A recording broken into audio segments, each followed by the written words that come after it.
A few months ago, I made a video titled History of Armando Man. One major piece of my channel's history that I glossed over was the series YouTube review. I said I'd further discuss it in a later video, and this is that video.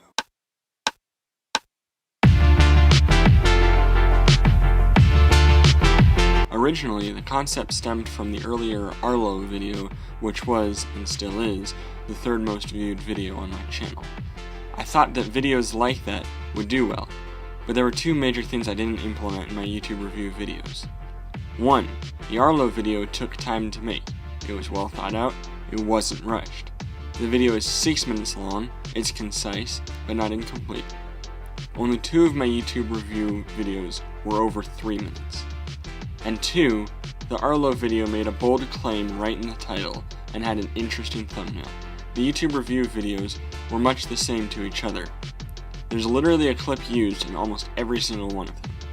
But hindsight is 20/20, and I didn't realize that the videos would fail as much as they did. At the end of the day, there were a few good ones in there.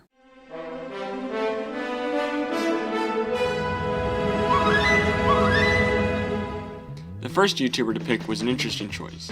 I wanted a name that people knew, but I also wanted to use the really big names for later when the series was more popular. For this reason, there was never a YouTube review on PewDiePie. I chose Pyrocynical as my first victim. I liked a lot of his videos, and I thought there was a bit to work with. The next couple videos all seemed to blend together. The 4th and 5th changed up the style and gave more negative reviews on YouTubers. Needless to say, no single YouTube review stood out from the rest, and the last one was as generic as the first 20. YouTube review became the next big attempt for me to gain more views, and it didn't work. The only one to get over 100 views was the Lemon review, which was poorly done, as most of them were. After the Lonely Girl 15 YouTube review was uploaded, I decided it was time to stop. There were going to be videos on Dolan Dark, Boogie 2988, and SS Sniper Wolf, all of which were cancelled. This was the first time I was seriously considering quitting YouTube. The disappointment that YouTube review brought me started to cast a shadow over any 2018 video. Which is a shame because there was some good content that year, especially Summer of Cringe. The YouTube review videos were no worse to edit than any other video, but I rarely ever rewatch them like I did with the Summer of Cringe or any other videos. YouTube review didn't work on my channel because it didn't work in general.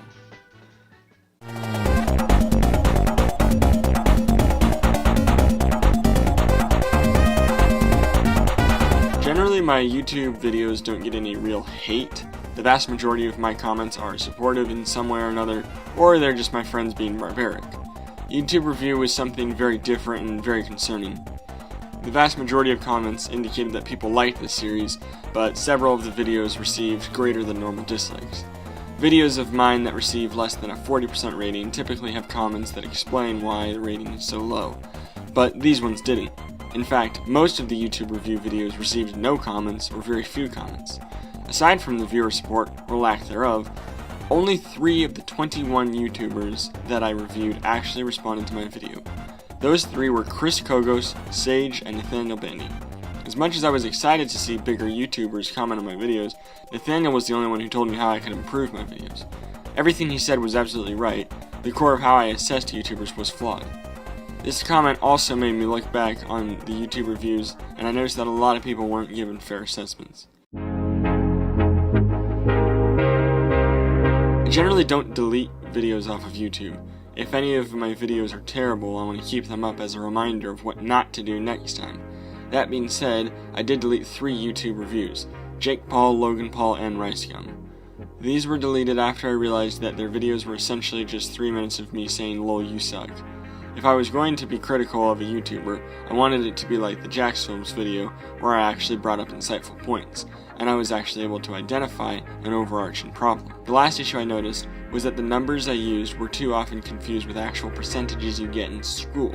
The idea I was trying to convey was that 50% was average, anything below was bad, and anything above was good. Of course, this message was lost on my viewer base.